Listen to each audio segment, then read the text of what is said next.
Congratulations, true crime addicts. We've survived another week. It's Friday, May 12th, 2023. On tonight's show, death by Moscow Mule. A body of a tech CEO has been found in Santa Monica. And Brian Laundrie's parents are still the worst. Stay tuned.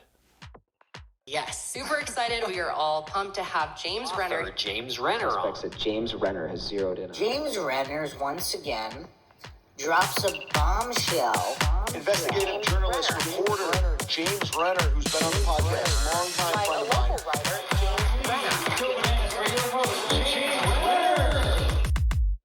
All right, thanks for joining me tonight. Hey, just a real quick, for your information, I will be appearing at True Crime Fest Northwest Arkansas next week, next Friday, and Saturday. I'll be there all day Saturday. I'm giving a little talk about how to write true crime on Saturday.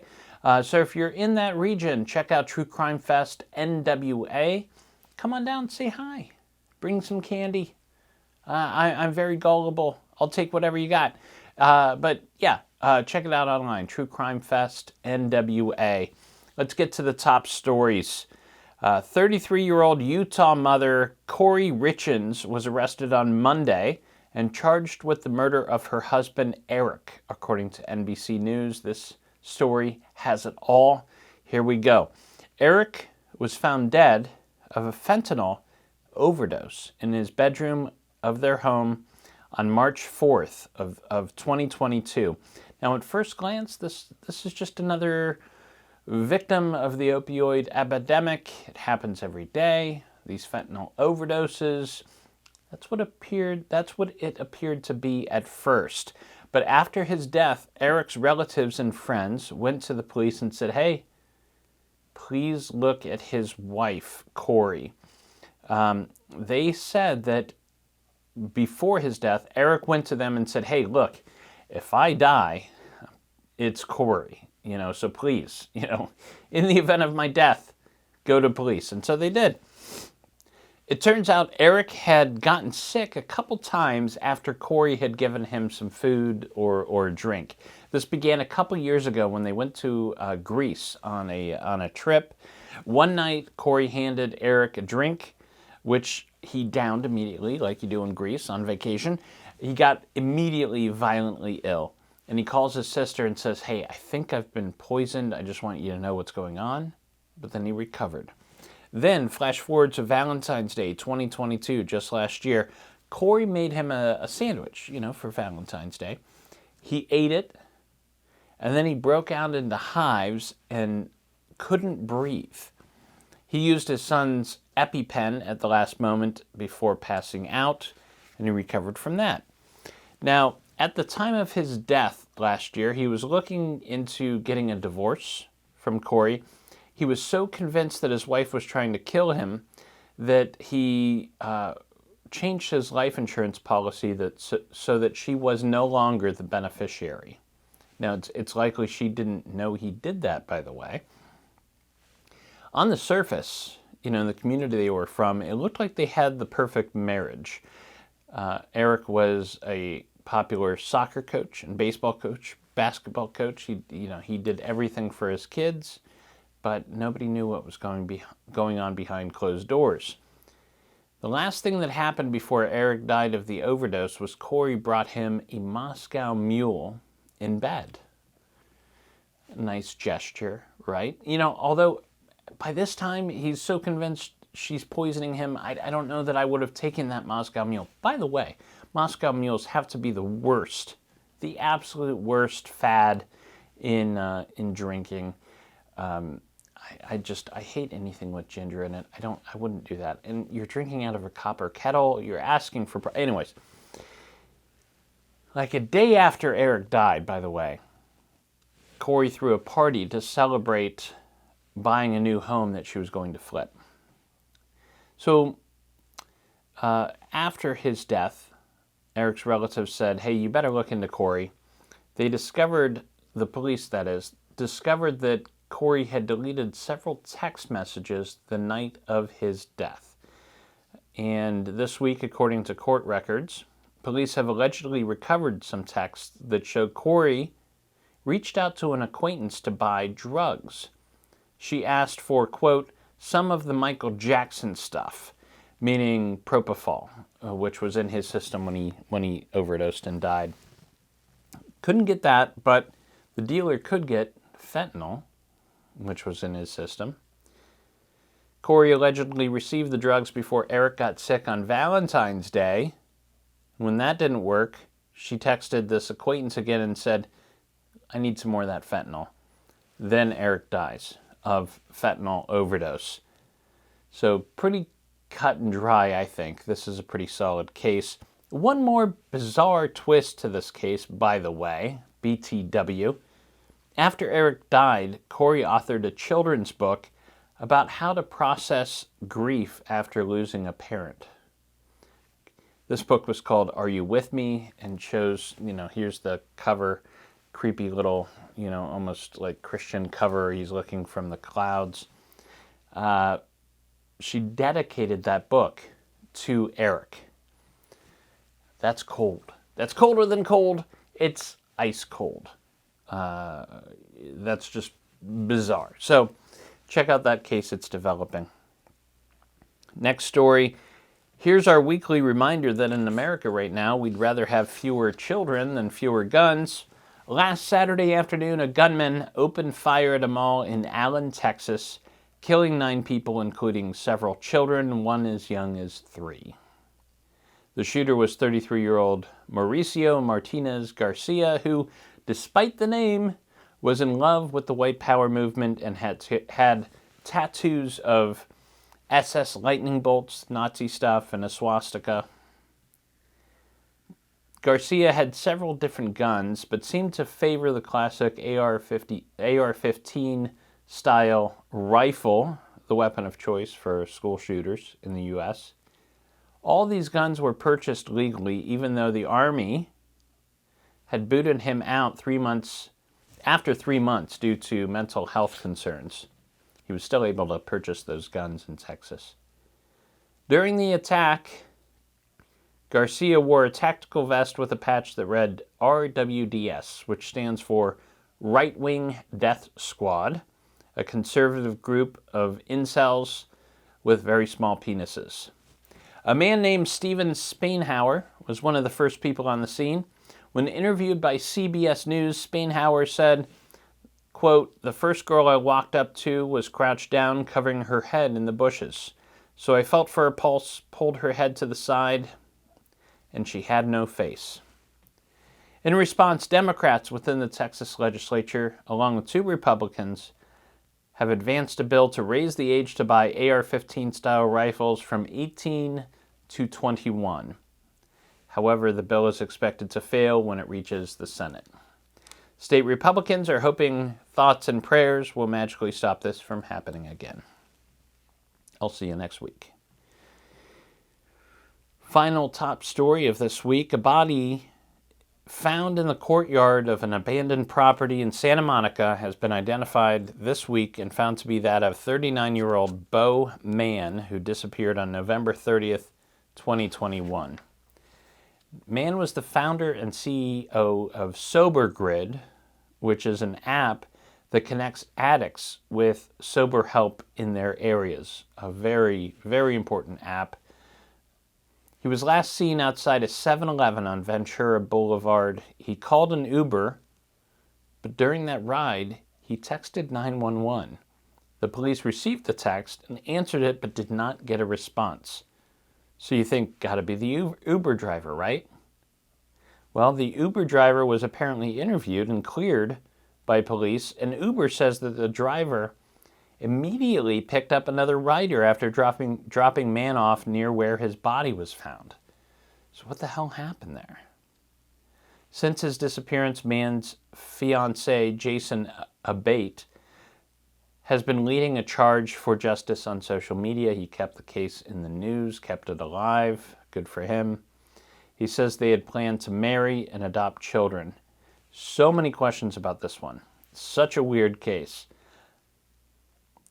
First of all, he's found in the courtyard of an abandoned property in Santa Monica. Now, Santa Monica is one of those zip codes in America that, like, it's weird to think that there's any abandoned properties there. People are falling over themselves to get property in Santa Monica. So that's weird.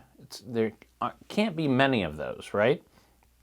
Also, why did he text 911 but nobody else? Why didn't he text Jason if something was going wrong? It's a weird move. He's also the CEO of the Sober Grid app. I don't know a lot about his history. It suggests to me that maybe he has some addiction problems of his own. Was that involved here? This is just, pure conjecture. But it's such a weird, those are the cases that interest me the most, that have all these circumstantial clues that seem to go nowhere, but also seem to tell a story. So I have a hunch we'll be learning more about this mystery in the weeks to come. So check it out. Beau Mann has been found.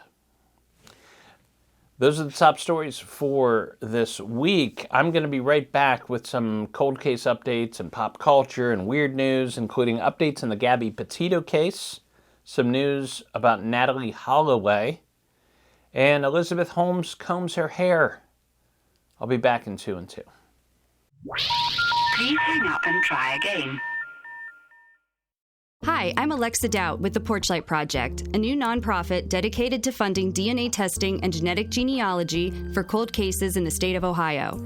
For our first case, we assisted the Cuyahoga Falls Police Department funding new DNA tests on evidence from the 1987 unsolved murder of 17-year-old Barbara Blatnick. That information was given to expert genealogists who traced the genetic markers to a man named James Renner, who was arrested in May of 2020 and charged with Barb's murder. Our goal at the Porchlight Project is to entirely fund 3 to 4 cold case investigations every year. Each new case costs about $6,000 to complete, which is a small price to pay for closure. The Porchlight Project relies on generous donations from the public. Even $5 can help us solve a murder. For more information on how to help, please visit porchlightonline.org. And welcome back to The Great American Dream Machine, starring Marshall Efron. Here's a little update in the Gabby Petito fallout. Gabby's parents have asked a court this week to compel Brian Laundrie's mother to turn over a letter she wrote to her son, according to People.com. In the letter, Roberta Laundrie allegedly writes to her son that if he ends up in prison, she'll send him a cake with a shiv inside of it. Now, I think what she probably meant there was a file, something to cut the bars of the cell so you can escape, because a shiv is what's used to stab and kill other inmates, and I don't think that would help him much. Anyways, the Petitos are suing the Laundries for intentional infliction of emotional distress. They allege that the Laundries helped their son Brian conceal the murder of their daughter Gabby. Brian took his own life before police could arrest him, because he's a punk like that. Last Thursday, moving on, next story. Last Thursday, Fort Worth police confirmed that Melanie Mayoko was Melissa Highsmith all along. Here's the story. Melissa Highsmith was abducted from her parents' home in Fort Worth in 1971 when she was just 21 months old, according to The Independent. Now, a woman posing as a babysitter took her and disappeared. This was the longest-running missing persons case in the United States history. Highsmith's family tracked her down after hiring a genealogist to try to locate her through 23andMe. It wasn't the police that did this. This was the family that found her. Turns out she'd been living only 10 minutes away all this time under the name Melanie Mayoko. She now goes by the name Melanie Brown because she's gotten married. Now, DNA tests by police last week confirms her identity. Here's the weird part. The statutes of limitations has run out on kidnapping. So even if they find, and they're looking for the woman that abducted her back in 1971. The reason it's been hard for them to find her is that Melissa, aka Melanie, actually ran away from the woman who took her at age 15. Apparently she was an abusive mother. I don't know why you would go through the extent of kidnapping a child just to abuse them later, but that's apparently what happened. And she escaped when she was 15 and has been living on her own until she got married. What a story. So statutes of limitations have run out. All they know is this woman went by the name Ruth Johnson. They're looking for her. She raised Melissa as Melanie until the age of 15. Now, thank God, her parents, this woman's parents, are still alive. They didn't die. That was my first thought. I'm like, oh my God, they died thinking their daughter was still missing. No, they're still alive. And in fact, here's a nice little cherry on top of the story. Melissa plans to remarry her husband so her father, her real father, can walk her down the aisle. I love that story. Remember Jorn Vandersloot? He's about to be extradited to the United States to face extortion and fraud charges, according to CNN. If that name sounds familiar, you do know him if you're into true crime. Jorn Vandersloot. First of all, he looks like Bill Hader's unattractive younger brother. He's the guy that was last seen with Natalee Holloway the night she went missing in Aruba back in 2005. Has it really been that long? Yes, it has. Natalee Holloway, she had just graduated high school. She was there with her friends celebrating and disappeared. Vandersloot is currently serving a 28-year prison sentence in Peru for the 2012 murder of Stephanie Flores, if you remember that story. So what's the fraud that he's being extradited for? Well, apparently he told Natalee's mother that he would show her where he left Natalee's body in exchange for $250,000. She wired $15,000 to a bank account in the Netherlands that he had control over, and Natalee's mother's lawyer gave him another $10,000 in person when he went to Aruba, and then Vandersloot took him to this location, said that this is where you left the body. Of course, nothing was found. They don't believe that story at all. I think something more is going on with this. This is just a hunch. There seems to be a real reason. They don't really have to extradite him. He's not going to, I don't think he'd get more charges or more prison time in the U.S. I don't know how that works, but he's going to be in prison in Peru for a long time. Why are they bringing him here? Is it so they can put him in a room with another inmate and he gets to talking and that inmate can tell him what happened to Natalee? I think there's a bigger play going on here. Someone's playing 4D chess with this case. Hopefully it ends in resolution. Moving on to weird news. Here's the most fucked up thing I came across this week. Josef Fritzl has a new book out. Who's Josef Fritzl? You've heard of this case, I'm sure, but you might have forgotten his name. This was a few years ago. Fritzl lived in Austria. His daughter Elizabeth disappeared in 1984 at the age of 18. Elizabeth was found alive 24 years later in 2008 when Fritzl was arrested. Why was he arrested? Because Elizabeth was discovered in a secret cellar within Josef's house. He had kept his daughter as a sex slave for 24 years. He has this book. The book was edited and released by his lawyer, Astrid Wagner. And before you get upset that she's releasing this book, I think there's, again, another bigger play here. She tells The Guardian that this book, written by 88-year-old Fritzl, quote, has failed. She's talking about him first before the book. Says, Fritzl, quote, has failed to recognize the dimension of his crime. They need to try to get to grips with their guilt. And this book that he's written will explain why he went astray to such extent. The title of the book is The Abysses of Joseph F. So I guess it's a peek into the mind of a person that would do something like that, which holds some sort of value, probably. The question is, where does the money go? Obviously, it should go to the victims. Weird thing is, he thinks that this book is going to get him back in touch with his family. He doesn't understand why his wife won't talk to him. Probably has something to do with what he did to their daughter. In pop culture news this week, let's talk about the New York Times profile of Elizabeth Holmes. You know Elizabeth Holmes. She was the CEO of Theranos, or, you know, the voice, the person behind it, right? This machine that she said she had invented that would take a single drop of blood and run all these diagnostic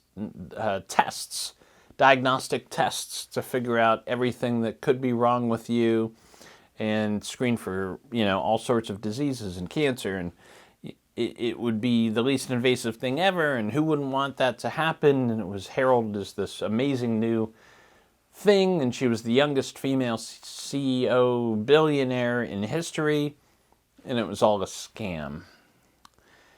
She also did weird things like she dropped her voice and she spoke in that real low, like, almost like, the podcaster voices that you hear these days.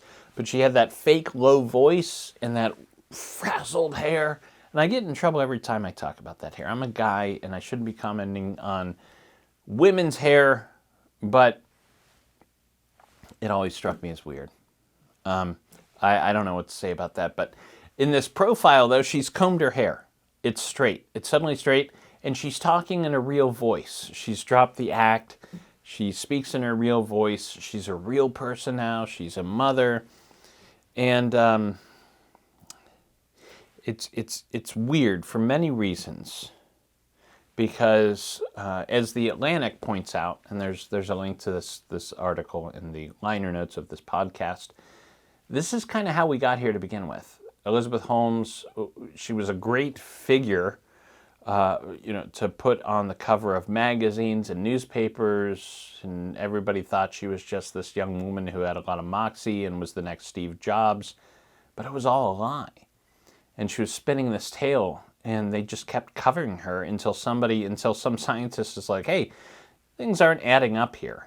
And now it seems as we're kind of right back here. She's got this new story that she wants to tell, and the newspapers are letting her tell it. So it doesn't seem like we've changed much. She is facing an 11-year prison sentence, and she's due to start serving that very soon.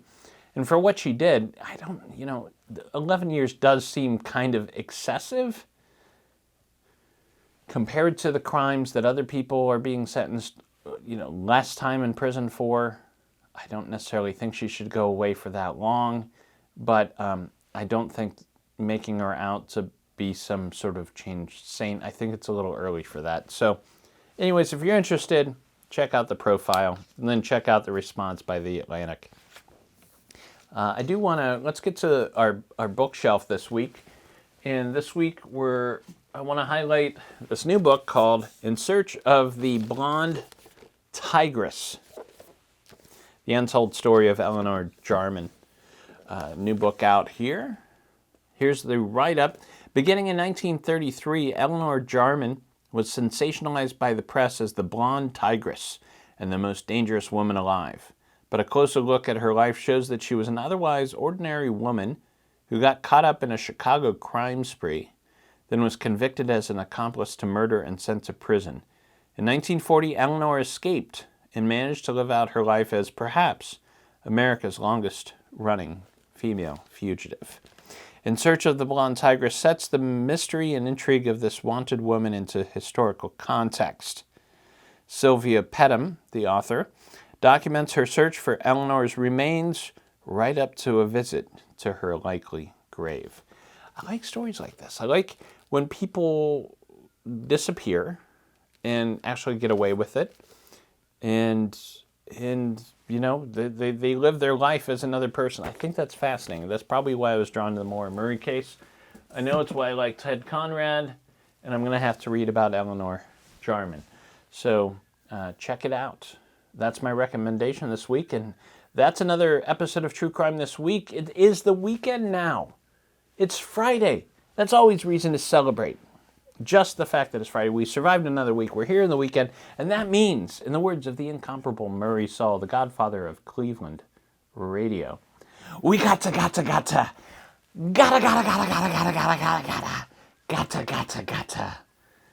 get down, damn it. True Crime This Week is a Fearful Symmetry production. Photo and artwork are licensed through Shutterstock.